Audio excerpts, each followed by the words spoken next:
Pada episode sebelumnya diceritakan, tubuh Avatar Yuansen membengkak hingga ratusan kaki. Tapi karena penyebaran racun di tubuhnya semakin cepat, sosok Avatar Yuansen pun berubah menjadi bentuk semula. Di sisi lain, Xiaoyan sangat khawatir dengan keadaan Avatar Yuansen sekarang. Namun, tak lama kemudian muncullah sosok praktisi Tesu yang mengenakan armor 6 kristal di dadanya. Ia segera menendang Avatar Yuansen jatuh ke tanah. Dan scene pun berganti.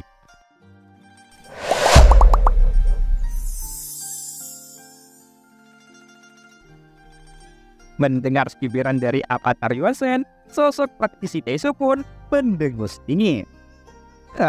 Memang benar, pasukan Taisuku tidak dapat membunuhmu untuk saat ini. Karena dunia Taisuku tidak ingin kamu mati dengan mudah. Bagaimanapun juga, kamu telah memprovokasi dunia Taisuku. Jadi, kamu harus membayar harga beberapa kali lipat lebih kejam. Kamu harus tahu, dunia Taisuku akan membiarkanmu merasa kehidupan dalam lalu mengambil esensi darahmu hingga kering. Kemudian menghancurkan tubuhmu hingga berkeping-keping. Bahkan, komandan tertinggiku akan mencari jiwamu untuk mempelajari kultivasi dari klan Duantenmu. Sehingga komandan tertinggi dapat memiliki tumpahan dari klan Yuansen. Tapi sebelum komandanku datang, aku ingin menghancurkanmu hingga daging dan beserta tulangmu menumpahkan darah terus-menerus saat ini. Ucap komandan praktisi Tesu. Sosok pemimpin kelompok Taishu ini berdiri di udara. Kemudian dia pun berkata dengan kejam sambil menatap Avatar Yuansen yang berlumuran darah di bawah. Meskipun begitu, sosok ini masih dapat melihat dengan jelas bahwa masih ada sebuah senyuman yang terlihat lemah di wajah Avatar Yuansen. Tapi yang membuat sosok ini bingung adalah meskipun saat ini Avatar Yuansen menghadapi situasi putus asa, wajah Avatar Yuansen sudah berlumuran darah dan debu. Tapi dia bisa melihat ekspresi tegas di wajahnya, seolah-olah dia tidak memiliki rasa takut sama sekali. Mendengar itu, Avatar Yuansen pun tertawa terbahak-bahak. Kemudian dia dengan susah payah mengangkat kepalanya. Sepertinya tulang-tulang di bawah tubuhku terlalu lemah untuk melahirkan sekelompok sampah yang tidak memiliki jiwa. Bukankah kamu yang telah membunuh banyak jiwa tak berdosa di dunia sensi ini? Apakah kamu tahu berapa banyak jiwa yang mati menangis meminta keadilan? Dasar sampah. Aku terlalu malas untuk berbicara omong kosong dengan orang aneh yang tidak memiliki jiwa. Meskipun dunia Taishu menanamkan kemauan dan keinginan kepadamu, tetapi kamu tidak lebih dari sebuah boneka dari dunia Taishu. Lihat saja, aku pasti akan membunuh semua sampah dari dunia Taishumu. Ucap Avatar Yuansen. Saat ini, Avatar Yuansen mencibir. Bahkan, ada senyum ganas yang terpancar dari wajah Avatar Yuansen. Jelas, selama dalam perjalanan, entah itu Xiaoyan melihatnya melalui Avatar Yuansen ataupun dengan mata kepalanya sendiri. Ia telah melihat pemandangan yang sangat mencengangkan. Karena semua bintang maupun benua yang dia lalui, sumber dayanya telah dijarah habis-habisan oleh para pasukan Taishu. Semua bintang maupun benua direduksi menjadi bintang dan benua yang mati. Bahkan, bukan hanya semua bintang dan benua dihancurkan, tetapi semua makhluk hidup di dalamnya dimusnahkan tanpa belas kasihan. Yang membuat setelah semua dihancurkan, ruang tersebut berubah menjadi lautan kejadian tanpa meninggalkan setitik kehidupan sedikit pun. Ada kemarahan yang tak tertandingi di hati Xiaoyan, dan ini terus meningkat dari waktu ke waktu. Jadi, meskipun dia tidak bisa datang dalam waktu singkat ini untuk mencapai tempat di mana Avatar Yuansen berada, dia ingin menggunakan kekuatan dari Avatar Yuansen untuk menghancurkan pasukan Taishu sebanyak mungkin. Bagaimanapun juga, dunia Taishu harus membayar harga yang sangat mahal. Meskipun dia juga tahu kekuatan Taishu yang sebenarnya akan segera tiba. Pada saat ini, tubuh Avatar Yuansen segera meraung tak terkendali. Dia berjuang dengan keras untuk keluar dari lubang yang dalam sepanjang tanah. Namun, beberapa pasukan Taishu pun segera terbang ke udara, kemudian menendang dada Avatar Yuan Shen dengan keras. Segera, Avatar Yuan Shen pun jatuh menghantam tanah lagi. Namun, praktisi Taishu tidak berhenti sampai di situ. Dia mengangkat pedang lalu langsung menusuk ke arah jantung Avatar Yuan Shen untuk menghilangkan perlawanannya. Dengan cepat, sosok praktisi Taishu pun mengeluarkan tangan satunya lagi dan dia meraih pedang panjangnya. Karena saat dia menusukkannya dengan keras, ujung pedangnya hanya bisa masuk setengah inci ke dalam daging. "Kamu bilang akan membunuhku. Ayo cepat, lakukan itu," ucap Avatar Yuan Shen. Sosok praktisi Taishu pun meraung dengan marah ketika ia mendengar ini. Kemudian, ia pun mengangkat pedang panjangnya dengan kedua tangannya. Lalu, ada ekspresi ganas di wajahnya. Segera, kekuatan keabadian pun mengembun di ujung pedangnya.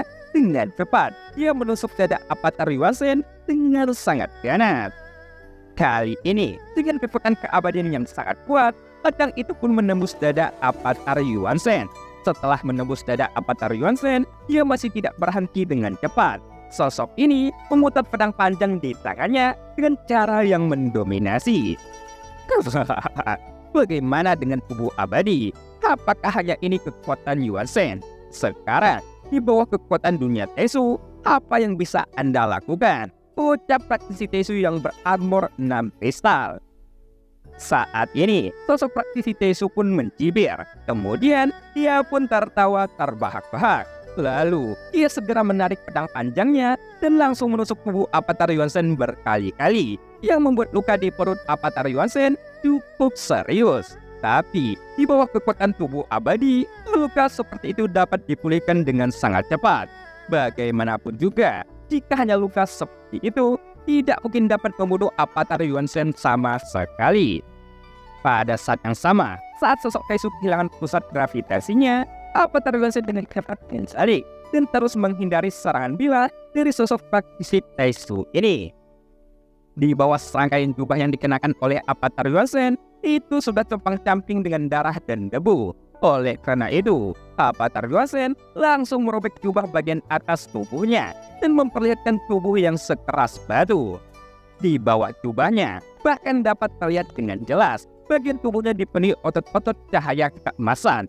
Oleh karena itu, meskipun tubuh dipenuhi dengan luka karena tusukan dari bilah pedang yang bahkan mengeluarkan kabut putih yang mengandung racun, tubuh itu dapat dipulihkan dalam sekejap mata dan berubah menjadi tubuh yang sempurna. Kalian hanyalah sekelompok sampah, tetapi kalian ingin membunuhku. Jangan mimpi, ucap Avatar Yuan Shen dengan dingin. Meskipun kekuatan Qi dan darahnya masih ditekan, sehingga dia tidak dapat memblokir serangan dari para pasukan Taishu. Bahkan, jika para pasukan Taishu menggunakan seluruh kekuatannya untuk menyerang Avatar Yuan Shen, tidak peduli seberapa kuat serangan mereka, itu masih tidak dapat menyebabkan luka fatal pada tubuh Avatar Yuan Shen. Bagaimanapun juga, Avatar Yuan Shen masih memiliki pemulihan yang sangat menyenangkan. Meskipun dia dalam keadaan situasi keracunan dan dia ditekan oleh formasi dua roh kembar Dewa Taishu, tapi itu masih tidak dapat sepenuhnya menekan kekuatan Avatar Yuan Shen. Tentu saja itu karena pasukan Taishu utama belum tiba di tempat ini. Kamu sebagai salah satu orang kuat dari klan Yuan Shen, memang sulit bagi pasukan Taishuku untuk dapat membunuhmu. Seharusnya kamu berasal dari klan Yuan Shen di dunia tanpa batas. Tapi aku tidak menyangka setelah kehancuran klanmu, ternyata pasti ada yang masih hidup di dunia sensi ini. Sehingga kamu dapat bersembunyi untuk waktu yang lama. Tetapi karena kamu masih berani mengirim dirimu ke pintu neraka, maka kamu hanya mencari kematian. Oleh karena itu, aku akan memenuhinya untukmu, ucap komandan tertinggi. Pada saat ini, tiba-tiba sebuah suara pun keluar dari kehampaan, bahkan diiringi dengan suara gemuruh. Lalu sebuah bayangan hitam pun terus bergerak keluar perlahan yang membuat bintang logam di mana tempat Avatar Yuan Shen sedang berdiri pun bergetar dengan hebat.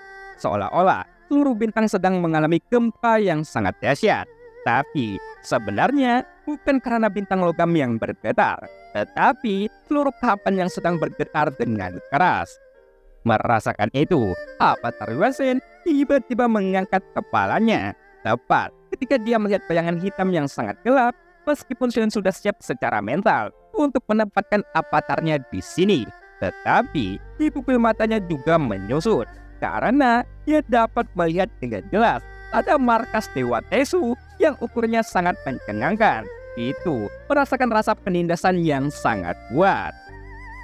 Hal semacam ini hanya bisa dia gambarkan sebagai sesuatu yang belum pernah dia lihat sebelumnya. Karena jika dilihat sejauh mata memandang, ada sebuah raksasa lapis baja yang sangat besar, seolah-olah dengan ukurannya yang mencengangkan, itu dapat mengisi seluruh hampaan bintang ini. Setelah bayangan besar itu muncul memenuhi kehampaan, pada saat yang sama, semua praktisi Tesu yang tersebar dari segala arah. Dengan cepat, mereka pun langsung bergegas terbang ke arah raksasa lapis baja yang sangat besar. Kemudian langsung bergabung dengan sosok itu.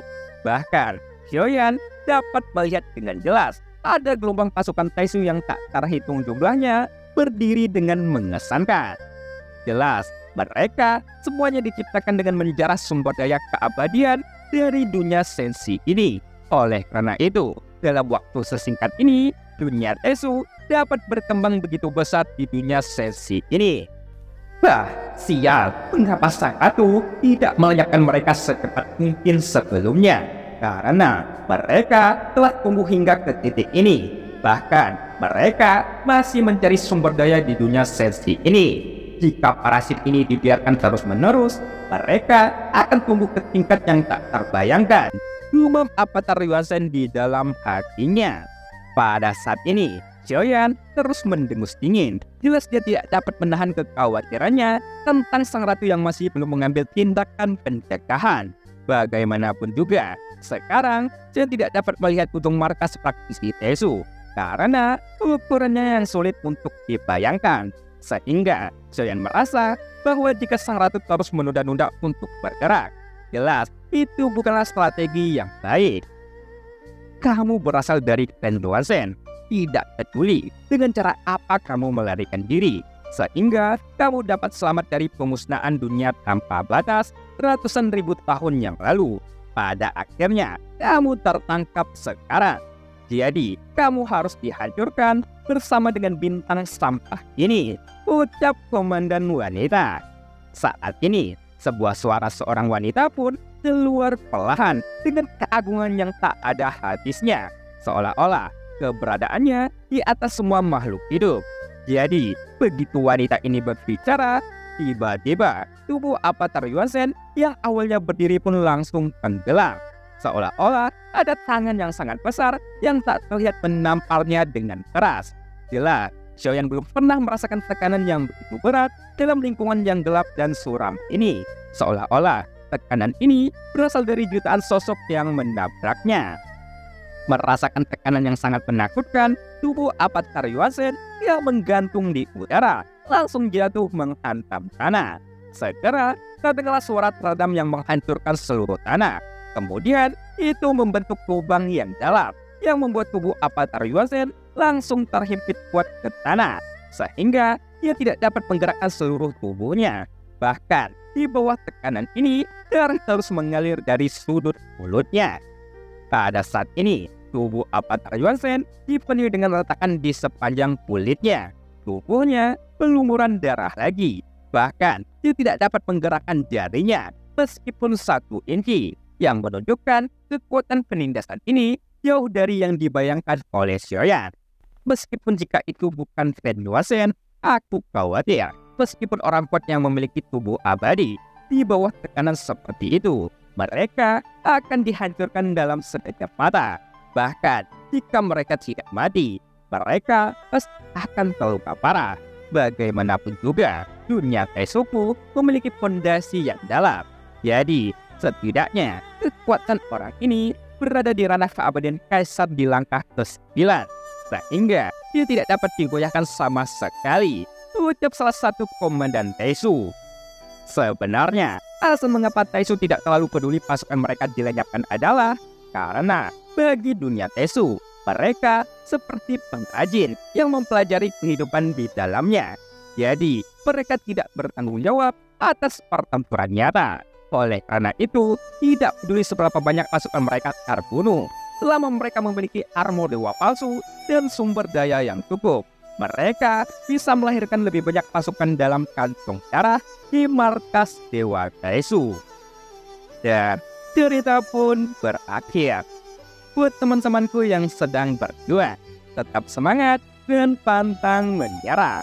Banyak orang gagal dalam kehidupan, bukan karena kurangnya kemampuan, pengetahuan, dan keberanian, namun hanya karena mereka tidak pernah mengatur energinya pada sasaran. Ucap Albert Hubert, sampai jumpa.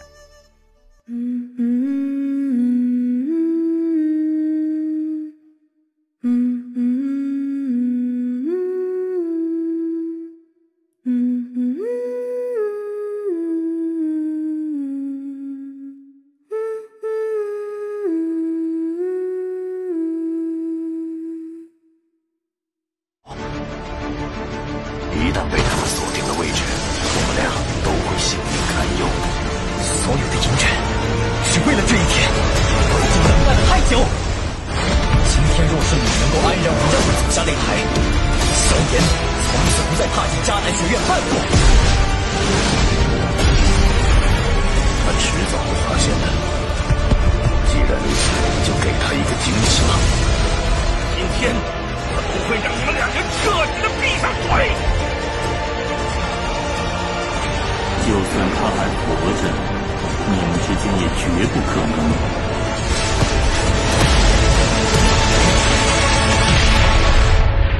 加玛帝国云岚宗，我萧炎回来了。